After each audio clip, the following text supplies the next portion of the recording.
Hello students, chemistry में हम लोग लेसन पढ़ रहे हैं ठोस अवस्था। और ठोस अवस्था में हमारा आज का जो टॉपिक है वो होगा क्रिस्टल जालक और एकक कोष्ठिका।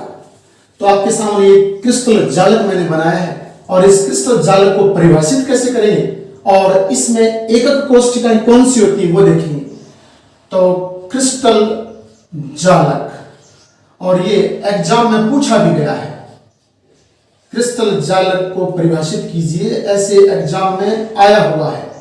तो इसे हम क्रिस्टल लैटिस बोलते हैं।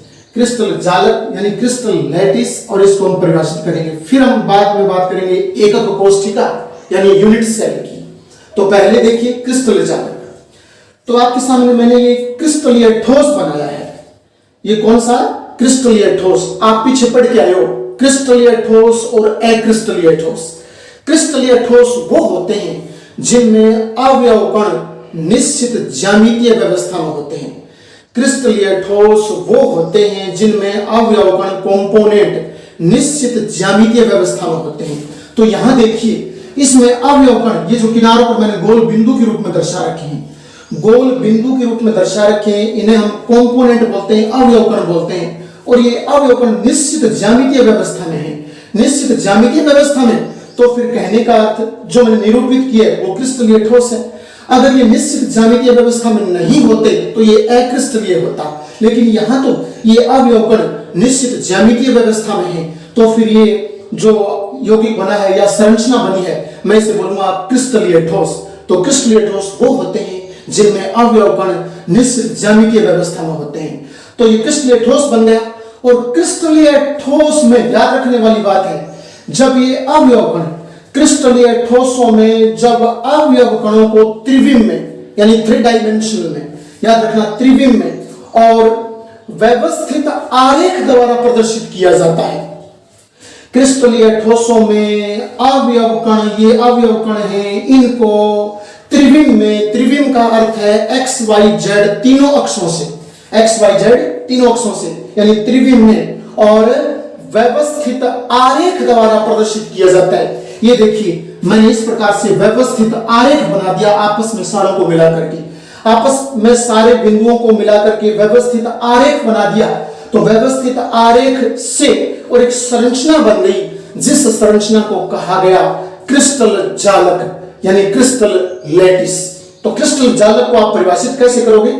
आप बोलोगे क्रिस्टलीय ठोसों में जब अवयव कणों को, ये देखिए अवयव कण मैंने बिंदु के रूप में लगा रखे हैं, ये क्रिस्टलीय ठोस है, इसमें अवयव कण बिंदु के रूप में लगे हैं, और इन अवयव कणों को जब हम त्रिविम में तीनों दिशाओं से एक्स वाई जेड, एक्स यानी एक्स वाई जेड तीनों अक्षों से, और इन अवयव कणों को जब हम व्यवस्थित आरेख के रूप में दर्शाते हैं, प्रदर्शित करते हैं, तो बनने वाली संरचना को क्रिस्टल जालक कहा जाता है।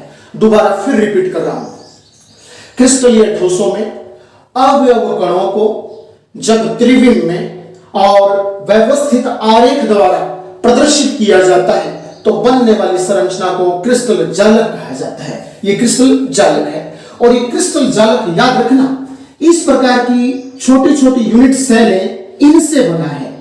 आपको मैं एक यूनिट सेल बना के दिखा रहा हूं। यहां पर ये देखिए, एक यूनिट सेल का मैं निर्माण कर रहा हूं, और इस प्रकार की जो यूनिट सेल है, उन यूनिट सेल के और व्यवस्थित रूप में आपस में मिल जाने से और ये क्रिस्टल जालक का निर्माण हुआ है। तो इस प्रकार की, इसे बोलते हैं एकक कोष्ठिका। इसे क्या बोलते हैं? एकक कोष्ठिका। याद रखना, कोष्ठिका यानी सेल को बोलते हैं, कोशिका को बोलते हैं। आप इसे दूसरे शब्दों में एकक कोशिका कह सकते हो। एकक कोशिका या एकक कोष्ठिका, अंग्रेजी में कहते हैं यूनिट सेल। और ये अनगिनत यूनिट सेल जब त्रिविम में एक्स वाई जेड तीनों अक्षों से व्यवस्थित होती हैं, तो क्रिस्टल जालक बनता है। तो फिर एक दूसरी परिभाषा यहां ये भी आ जाएगी, जब अनेक एकक कोष्ठिकाओं को और त्रिविम में व्यवस्थित करने से जिस संरचना का निर्माण होता है, अनेक एकक कोष्ठिकाओं को त्रिविम में, अरे त्रिविम का अर्थ है तीनों अक्षों से, तीनों अक्षों से अर्थ है इसके ऊपर नीचे दाएं बाएं, इस प्रकार की कोशिकाएं और एडजस्ट करूं तो फिर जो संरचना निर्मित होगी उस संरचना को मैं बोलूंगा क्रिस्टल जालक। तो फिर दूसरी परिभाषा ये हुई, जब विभिन्न प्रकार की एकक कोशिकाओं को त्रिविम में और एक दूसरे के ऊपर नीचे दाएं बाएं व्यवस्थित किया जाता है तो उससे बनने वाली संरचना को क्रिस्टल जालक कहा जाता है। ये इस प्रकार की संरचना, इसमें बहुत अधिक संख्या में होती है, यानी इसके पीछे भी, इसके आगे भी, इसके ऊपर भी, नीचे भी, दाएं बाएं, और हम लगा देंगे तो इन एकक कोशिकाओं से जो संरचना बनेगी उस संरचना को हम क्या बोलेंगे? क्रिस्टल जालक बोलेंगे। ये आप याद रखना। फिर हम बात करते हैं क्रिस्टल जालक के बाद इस एकक कोशिका की परिभाषा की। तो एकक कोशिका आप याद रखना कैसे परिभाषित करोगे, इसी परिभाषा के आधार पर आप याद रखना। आपने जब एकक कोशिका के ऊपर नीचे दाएं बाएं और दूसरी प्रकार की एकक कोशिका को त्रिविम में व्यवस्थित किया तो क्या बना? क्रिस्टल जालक बना। तो फिर हम इसके बेस पर इसको परिभाषित कर सकते हैं कि किसी क्रिस्टल जालक का वह अत्यंत छोटा भाग या किसी क्रिस्टल जालक की वह एक अत्यंत छोटी इकाई जिसको त्रिविम में व्यवस्थित करने से संपूर्ण क्रिस्टल जालक का निर्माण होता है तो उस अत्यंत छोटी इकाई को एकक कोशिका कहा जाता है। यानी किसी क्रिस्टल जालक की वह अत्यंत छोटी इकाई जिसको त्रिविम में व्यवस्थित करने से एक संपूर्ण क्रिस्टल का निर्माण होता है तो उस अत्यंत छोटी इकाई को एकक कोशिका कहा जाता है। उम्मीद करता हूं याद हो गया होगा और समझ में भी आया होगा। अब क्रिस्टल जालक और एकक कोशिका के बाद हम क्रिस्टल तंत्र की बात करते हैं। क्रिस्टल तंत्र की बात कर लेते हैं और क्रिस्टल तंत्र में याद रखना, क्रिस्टल तंत्र में दो भाग हमारे एग्जाम में पूछे गए हैं। क्रिस्टल सिस्टम जो है उसमें से दो परिभाषाएं और हमारे एग्जाम में लगातार वर्षों में पूछी गई है। तो आप ध्यान में रखना क्रिस्टल तंत्र यानी क्रिस्टल सिस्टम क्या होता है। क्रिस्टल सिस्टम यही क्रिस्टल सिस्टम है कि जिसमें एकक कोशिकाएं जब व्यवस्थित हो जाती है त्रिविम में तो क्रिस्टल बन जाता है और इसी को हम बोलते हैं क्रिस्टल तंत्र। अगर आपको यूं इस तरीके से नहीं समझ आया तो मैं आपको एक दूसरे तरीके से यूं बता देता हूं। जैसे हमारे घर का एक रूम है, वो एक रूम, हमारे घर का एक रूम वो यूनिट सेल है, वो एकक कोशिका है। और जब हम इस प्रकार के अनेक रूम एक दूसरे के ऊपर नीचे दाएं बाएं आगे पीछे बना देते हैं तो फिर उन एकक कोशिकाओं से या उन रूम के ऊपर नीचे दाएं बाएं व्यवस्थित करने से और एक पूरा लंबा चौड़ा जो तंत्र बनेगा उस तंत्र को बोलूंगा मैं क्रिस्टल जालक। जैसे हमारे विद्यालय का एक रूम, एक कमरा वो यूनिट सेल है और एक कमरे के दाएं बाएं ऊपर नीचे आगे पीछे और हम इस उसी साइज के और कमरे जब बना देते हैं, रूम बना देते हैं और स्कूल की बिल्डिंग बन जाती है, वो स्कूल की बिल्डिंग आप सरल शब्दों याद रखना वो क्रिस्टल जालक होती है। तो इस प्रकार से आप थोड़ा याद रखना। तो क्रिस्टल तंत्र में याद रखना, क्रिस्टल तंत्र में एकक कोशिकाएं भाग लेती हैं और एकक कोशिकाएं जब भाग लेती हैं तो बनने वाले समूह को क्रिस्टल तंत्र कहा जाता है। जब एकक कोशिकाएं एक साथ भाग लेकर और एक तंत्र का निर्माण करती हैं तो उस तंत्र को क्रिस्टल तंत्र कहा जाता है।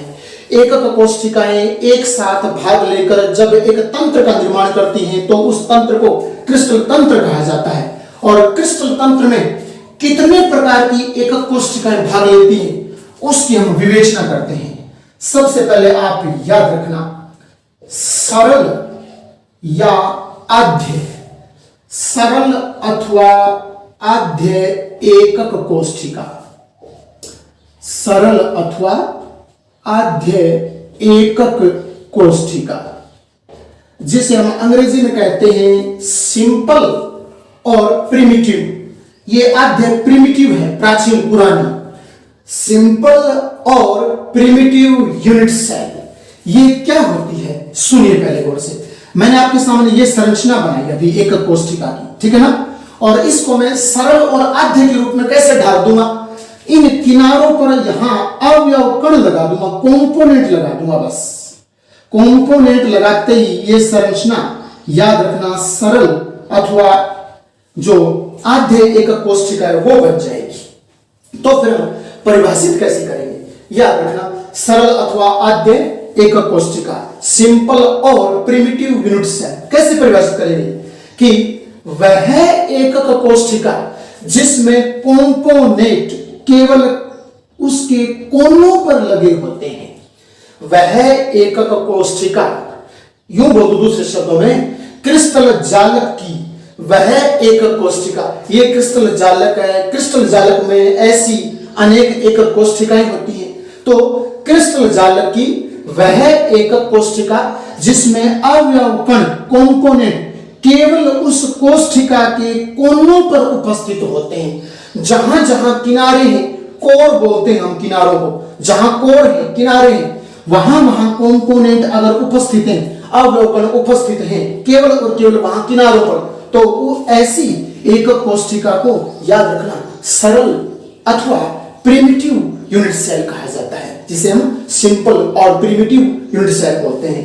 क्रिस्टल जालक की वह एकक कोष्ठिका जिसमें अवयव कण केवल किनारों पर उपस्थित होते हैं या केवल कोनों पर उपस्थित होते हैं, तो ऐसी एकक कोष्ठिका को सरल अथवा आद्य एकक कोष्ठिका कहा जाता है। अब उसके बाद में फिर 2 नंबर आता है केंद्रित एकक कोष्ठिका, केंद्रित और एकक कोष्ठिका। केंद्रित एकक कोष्ठिका, आप थोड़ा सा ध्यान देना, केंद्रित के भाग होते हैं और केंद्रित के जो भाग है वो भाग हमारे एग्जाम में मैं बता चुका हूं, लगातार 2 सालों में लगातार पूछे थे, कंटिन्यू 2 साल लगातार आए थे। इस केंद्रित एकक कोष्ठिका जिसे हम कहते हैं centred unit cell, centred unit cell, केंद्रित एकक कोष्ठिका, और उसको हम जो भाग है वो हमारे एग्जाम में पूछ रहे हैं। तो पहले हम केंद्रित एकक कोष्ठिका को परिभाषित कर देते हैं। आप क्या बोलोगे कि क्रिस्टल जालक की वह एकक कोष्ठिका, ये क्रिस्टल जालक है, क्रिस्टल जालक किससे बना है, इनसे बना है, तो किसी क्रिस्टल जालक की वह एकक कोष्ठिका जिसमें अवयव कण किनारों के अतिरिक्त, कोनों के अतिरिक्त उसके केंद्र पर भी उपस्थित होते हैं। केंद्र यहां ये वाले केंद्र है, जैसे ये केंद्र हो गया, जैसे ये केंद्र हो गया, इधर ये केंद्र हो गया, इधर ये केंद्र और इधर ये केंद्र। ऐसे तो यहां बोर्ड पर बनाने से और कॉपी में बनाने से आपको शायद केंद्र समझ नहीं आएंगे, लेकिन मैं आपको अपने घर के रूम का एग्जांपल लेके बताता हूं। घर के रूम में आप देखिए और सोचिए, बताइए 6 फलक नहीं है क्या? हमारे घर के किसी भी रूम में देख लीजिए 6 फलक हैं, नीचे वाला, ऊपर छत वाला, फिर दाएं वाला, बाएं वाला, फिर आगे वाला और फिर पीछे वाला। बताइए 6 फलक हैं या नहीं है? 6 फेस, 6 फेसेज कहां? हमारे घर के रूम में। तो अब वो 6 फेस, वो 6 फलक हैं, तो याद रखिए हमारे घर का रूम मैंने बताया कि वो पूरी यूनिट सेल हो गई, एकक कोष्ठिका हो गई, और एकक कोष्ठिका में आप चाहे तो हमारे रूम के इस वाले भाग पर आप, मतलब जो फलक है, ये पूरा जो फलक है हमारे रूम का, उस फलक पर आप एक अवयवकण लगा दीजिए, पूरे फलक पर अवयवकण लगा दीजिए, बीचों बीच, उस फलक के बीचों बीच अवयवकण लगा दीजिए, तो बताइए वो उसका केंद्र भाग है या नहीं है? फिर आप अगले वाला, सामने वाला, जहां से मैं खड़ा हूं जस्ट उसके सामने वाला जो रूम का फलक है, उस फलक के बीचों बीच आप एक अवयवकण लगा दीजिए, कंपोनेंट लगा दीजिए, बताइए वो उसका फलक का केंद्र हुआ कि नहीं हुआ? फिर आप ऊपर वाले हमारी छत का जो हिस्सा है और छत वाला जो फलक है, उस फलक के बीचों बीच आप एक अवयवकण लगा दीजिए, बताइए वो उसका केंद्रीय भाग हुआ कि नहीं हुआ? तो वो हो गई सेंटर्ड। तो आज इस प्रकार से सेंटर्ड यूनिट सेल, तो इस प्रकार से इस फलक के और जो प्रत्येक केंद्र है, यानी जो फलक है और फलक के बीचों बीच केंद्र में आपको ये अवयवकण लगाना है, तो वो यूनिट सेल कहलाएगी केंद्रित एकक कोष्ठिका। अब मैं दोबारा इसे परिभाषित करता हूं। किसी क्रिस्टल जालक की वह एकक कोष्ठिका जिसमें अवयवकण कोनों के अतिरिक्त, ये बोलना पड़ेगा आपको कि कोनों पर तो होते ही होते हैं अवयवकण, यानी अवयवकण कोनों के अतिरिक्त और केंद्र पर भी उपस्थित होते हैं, यानी जो फलकें लगी हुई हैं फलकों के केंद्र पर भी उपस्थित होते हैं, तो ऐसी एकक कोष्ठिका को केंद्रित एकक कोष्ठिका कहा जाता है। और याद रखना केंद्रित एक कोष्ठिका के जो भाग होते हैं वो इंपॉर्टेंट है। तो केंद्रित एक कोष्ठिका में सबसे पहला जो भाग है वो है काय केंद्रित एकक कोष्ठिका। काय केंद्रित एकक कोष्ठिका, काय केंद्रित एकक कोष्ठिका, इसे इंग्लिश में कहते हैं बॉडी सेंटर्ड। काय मीन्स बॉडी होती है, तो बॉडी सेंटर्ड यूनिट सेल, काय केंद्रित एकक कोष्ठिका को हम क्या बोलेंगे? Body centred unit cell. अब बॉडी सेंटर्ड यूनिट सेल में इसी यूनिट सेल में आपको समझा देता हूं। आप एक सामान्य सी यूनिट सेल बना लोगे, यानी कौन सी? सरल वाली। ये सरल वाली आद्य वाली एकक कोष्ठिका है। क्यों? क्योंकि इसमें अवयव केवल इसके किनारों पर लगे हुए। तो फिर हमें तो बनानी है काय केंद्रित एकक कोष्ठिका, तो कोई दिक्कत नहीं। काय केंद्रित एकक कोष्ठिका बनाने के लिए आप यहां अवयवकरण लगा दीजिए। अब यहां अवयवकरण लगाने से शायद आपको समझ नहीं आया है, तो मैं आपको समझा देता हूं, आप थोड़ा सा याद रखना, इंपॉर्टेंट है। बॉडी सेंटर्ड, बॉडी यानी शरीर, शरीर को हिंदी में मतलब काय भी बोल देते हैं। अब मैं आपको समझाऊं तो आपको तो यहां तो ये अवयवकरण एक फलक के केंद्र पर नजर आ रहा है, लेकिन वास्तव में ये अवयवकरण फलक के केंद्र पर नहीं लगा है, बल्कि ये अवयवकरण ठीक उसी प्रकार लगा है जिस प्रकार हमारा रूम होता है और हमारे रूम में सीलिंग फैन लटका हुआ होता है। हमारे रूम में सीलिंग फैन नीचे की तरफ लटका हुआ होता है, तो सीलिंग फैन जहां लटका हुआ है उस सीलिंग फैन को आप मान के चलिए कि वो एक अवयवकरण है। वो अवयवकरण यहां लगा है। जब मैं बोर्ड पे बनाऊंगा और कॉपी में बनाऊंगा तो ठीक इसे इसी प्रकार बनाना पड़ेगा, यही दर्शाना पड़ेगा, लेकिन ये वास्तव में किसी फलक के ऊपर नहीं टिका हुआ है। ये किसी फलक पर नहीं टिका हुआ है। हमारे रूम की जो 6 फलक होती हैं, 6 फलकों के 6 जो आपके कोने हैं, उन कोनों पर तो अवयवकरण लगे हैं, और उन कोनों के अलावा एक अवयवकरण ठीक हमारे सीलिंग फैन की तरह बीचों बीच लटका हुआ है, जो किसी भी फलक को टच नहीं करता है। किसी भी फलक को टच नहीं करता है। यहाँ बीचों बीच अवयवकरण लटका हुआ है, यहाँ अवयवकरण बीचों बीच, तो वो यहाँ मैं इसी प्रकार दर्शाऊंगा और वो हो जाएगी बॉडी सेंटर्ड एकक कोष्ठिका। तो काय केंद्रित एकक कोष्ठिका तो कैसे परिभाषित करूंगा? सुनिए गौर से कि किसी क्रिस्टल की वह एकक कोष्ठिका जिसमें अवयवकण कोनों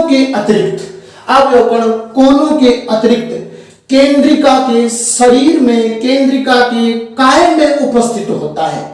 केंद्रिका के शरीर में यानी उस एकक कोष्ठिका के शरीर में, उस एकक कोष्ठिका के केंद्र में उपस्थित होता है और जो किसी भी फलक को स्पर्श नहीं करता है, तो उसे काय केंद्रित एकक कोष्ठिका कहा जाता है। इतनी सी बात आपको याद रखनी है। फिर काय केंद्रित एकक कोष्ठिका के बाद में और इसी में रोमन संख्या में 2 नंबर में आपको यहां समझा देता हूं, उससे मैं बोलूंगा फलक केंद्रित एकक कोष्ठिका। कौन सी? फलक केंद्रित एकक कोष्ठिका।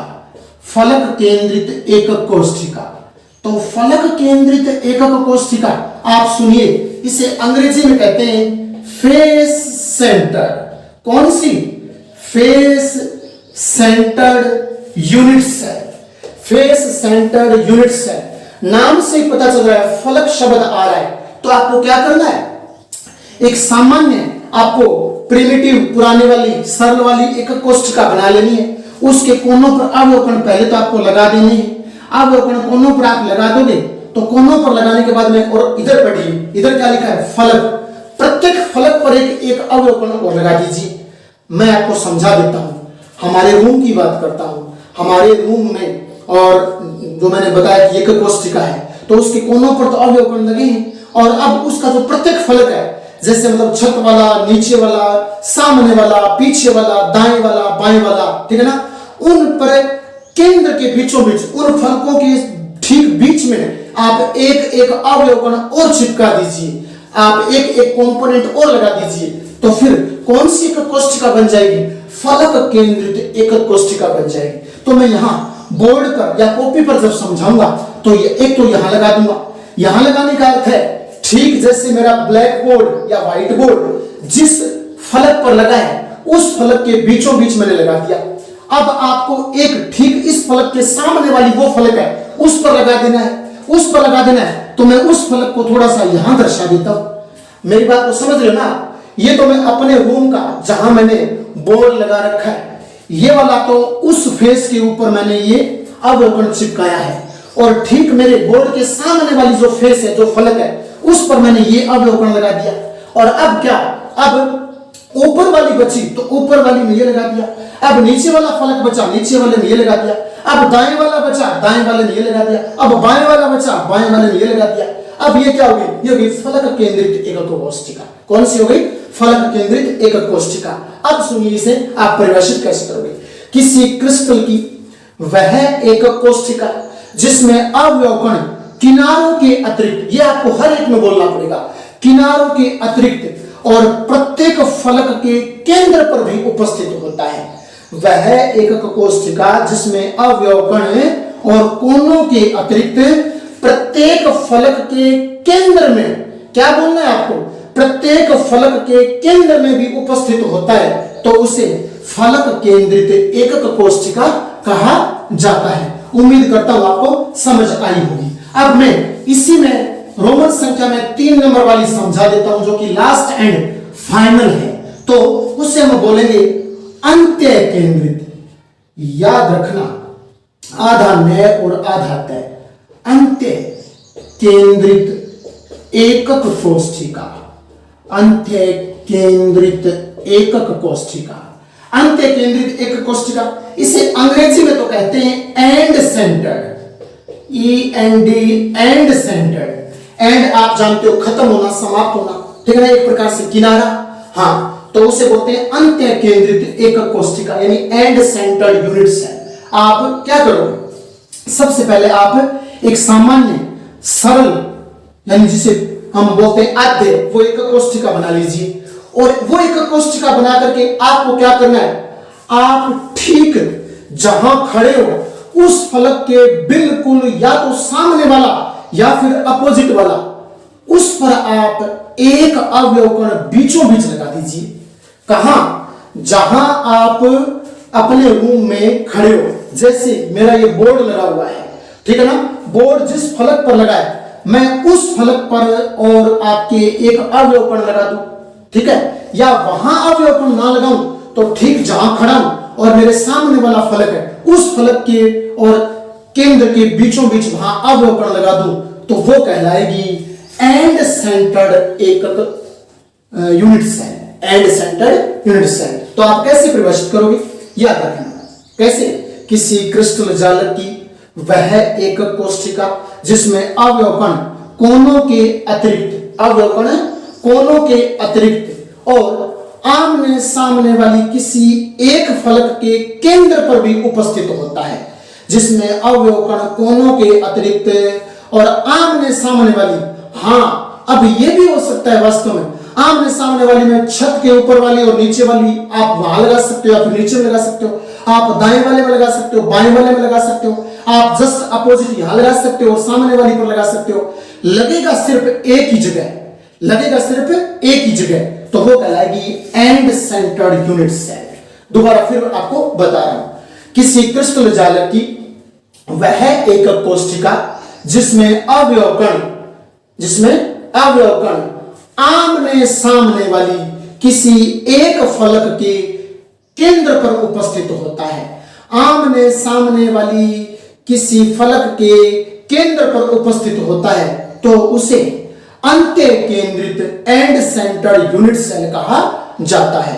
यानी छत वाली जो फेस है उसके तो जस्ट नीचे वाला वो सामने हो जाएगा, और नीचे वाले के छत वाला सामने हो जाएगा, और इस वाले के और वो वाली सामने हो जाएगी, दाएं वाली के बाएं वाली सामने हो जाएगी। तो बताइए आमने सामने हुआ कि नहीं हुआ? ठीक है ना, इस प्रकार से आपको थोड़ा सा याद रखना है। और अब हम लास्ट एंड फाइनल में थोड़ा सा जो क्रिस्टल जालक होता है, इस क्रिस्टल जालक के जो प्रमुख लक्षण, जो प्रमुख गुण है, हम उनकी बात कर लेते हैं। और आसान सा है, और कभी परीक्षा में पूछा तो नहीं गया है, फिर भी हम बात कर लेते हैं। बात करूं तो क्रिस्टल जालक के गुण, क्रिस्टल जालक के अभिलक्षण यानी इसकी प्रॉपर्टीज। तो देखिए, क्रिस्टल जालक में प्रत्येक अवयव कण, क्रिस्टल जालक में आप जो बिंदु के रूप में देख रहे हो वो कंपोनेंट है, वो अवयव कण है। क्रिस्टल जालक में प्रत्येक बिंदु को जालक बिंदु अथवा जालक स्थल कहा जाता है। ये जो आपको बिंदु दिखाई दे रहे ना, इन्हें जालक बिंदु अथवा जालक स्थल कहा जाता है। जालक बिंदु अथवा जालक स्थल यानी स्थान कहा जाता है, ठीक है ना। लैटिस साइट बोलते हैं इनको, लैटिस पॉइंट भी बोल दीजिए, लैटिस साइट भी बोल दीजिए इनको, इन्हें जालक बिंदु कहा जाता है। क्रिस्टल जालक में लगे हुए प्रत्येक अवयव कण को जालक बिंदु कहा जाता है। ये 1 नंबर बिंदु पूरा हुआ। 2 नंबर बिंदु, क्रिस्टल जालक में और प्रत्येक अवयव कण, क्रिस्टल जालक में प्रत्येक अवयव कण अणु अथवा परमाणु अथवा आयन हो सकता है। आपको ऐसे ही बोलना है, हो सकता है। क्रिस्टल जालक में प्रत्येक अवयव कण अणु अथवा परमाणु अथवा आयन हो सकता है। इतनी सी बात आपको याद रखनी है। फिर आपको बोलना है जालक में, यानी ये क्रिस्टल जालक है, क्रिस्टल जालक में अर्थात जालक में और प्रत्येक बिंदु को, प्रत्येक अवयव कण को जब सीधी रेखा द्वारा आपस में मिलाया जाता है तो क्रिस्टल जालक का निर्माण होता है। कि जालक में जब प्रत्येक अवयव कण को और सीधी रेखा द्वारा आपस में मिलाया जाता है तो क्रिस्टल जालक का निर्माण होता है।